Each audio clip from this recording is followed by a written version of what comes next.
नया नया फैशन में देखी नईखे पूछ पुराना के। नया नया फैशन में देखी नईखे पूछ पुराना के।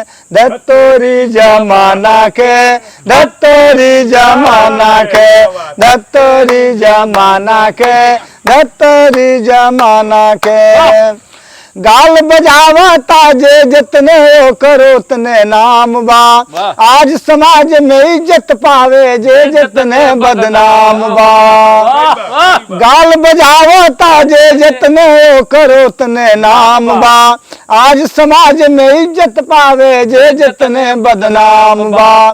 पुलिस का गुंडन के सजी है गुंडे फूके थाना के।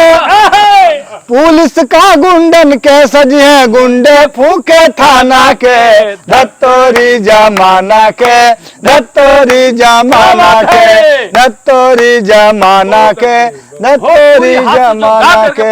इनका कोई जवाब नहीं भाई। अगली कड़ी स्वागत।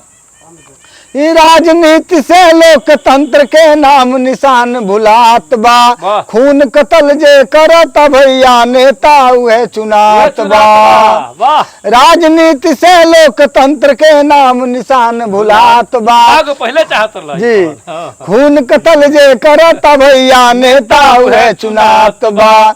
शासन प्रशासन सुतल बा राज भइल मनमाना के। शासन प्रशासन सुतल बा राज भइल मनमाना के। धत्तोरी जमाना के, धत्तोरी जमाना के, धत्तोरी जमाना के, धत्तोरी जमाना के। जियो दुर्लभ जिंदाबाद। आपन भइल पराया जे कर हाथ धन से खाली बा। गैर भइल बा आपन जहां धन दौलत खुशहाली बा। आपन भइल पराया जे कर हाथ धन से खाली बा।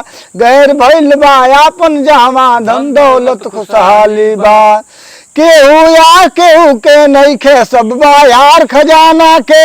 केहू यार केहू के नईखे सब बा यार खजाना के। धत्तोरी जमाना के, धत्तोरी जमाना के, धत्तोरी जमाना के, धत्तोरी जमाना के। क्या बात है।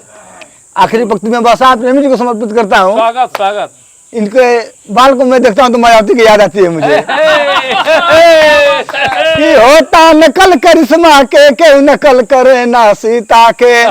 फिल्म के आशिक सब बाटे केहू पाठ करे ना गीता के। होता नकल कर। हालांकि सुमेर जी गीता का पाठ करते हैं। होता नकल करिश्मा के केहू नकल करे ना सीता के। फिल्म के आशिक सब बाटे केहू पाठ करे ना गीता के। ए दुर्गेश सुधरब कैसे बिगड़ल रहन रोजाना के। ए दुर्गेश सुधरब कैसे बिगड़ल रहन रोजाना के। धत्तोरी जमाना के, धत्तोरी जमाना के, धत्तोरी जमाना के, धत्तोरी जमाना के, धत्तोरी जमाना के। कैसा लगा मित्रों ये कविता?